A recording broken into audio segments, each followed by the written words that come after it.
Nagpagawas na kasangkayan hinpahayag ang pamilya han ginsikmit nga dati Vice Mayor James Bohol nga nan anak kini nga Carlos James Bohol didto han tinatag iyahan hini nga warehouse ha Barangay Santa Cruz iton Mayorga didahan alaunahan likas hanag aging Sabado Hunyo 27.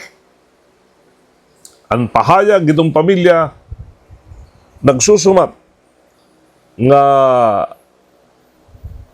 may danira na sagap ng impormasyon nga iginsakay hi former Vice Mayor James Bohol nga ng anak kini hin pick up tumabok ti nga alin ngadto hamatnog dinan Domingo han kaagahon.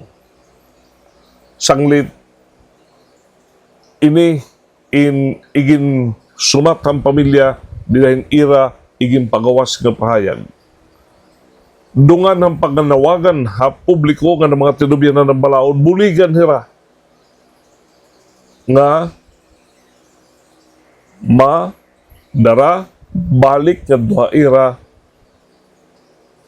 ang ira ka pamilya nga James Bohol nga nan anak nga Carlos James Bohol.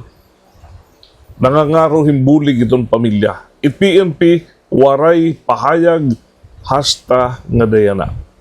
Labot lah ito natin mga pinanhibaruan nga mga developments may ada busag nga sedan type hinsarakyan mga kutsi nga natad-an dito ha Barangay Mabini Hitbasay Samar.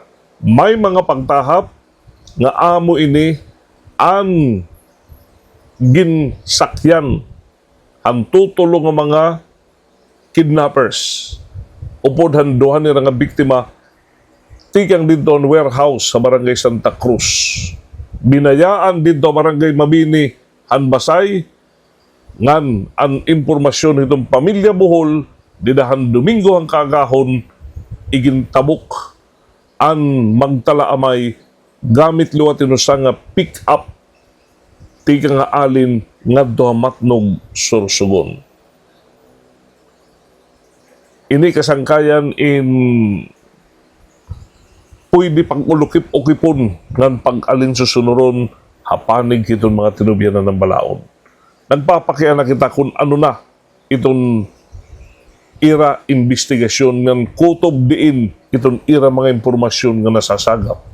Kay kung tinuod ang impormasyon, kung kumpirmado ini nga impormasyon tingay itong pamilya Bohol kay gintabok din ang Domingo ang kagahon, karang siguro napakyasan mga tinubyanan ng balaod nga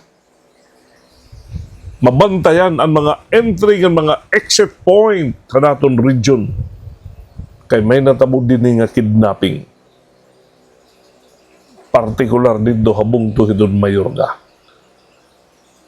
Pero hukulton naton itpahayag itpagklaro nga nitong update hapanig itong Philippine National Police din itong ira pagtagad hini nga kasong kidnapping biktima ang dati Vice Mayor Hanabuyog James Bohol nga nananak kini ngay Carlos James Bohol.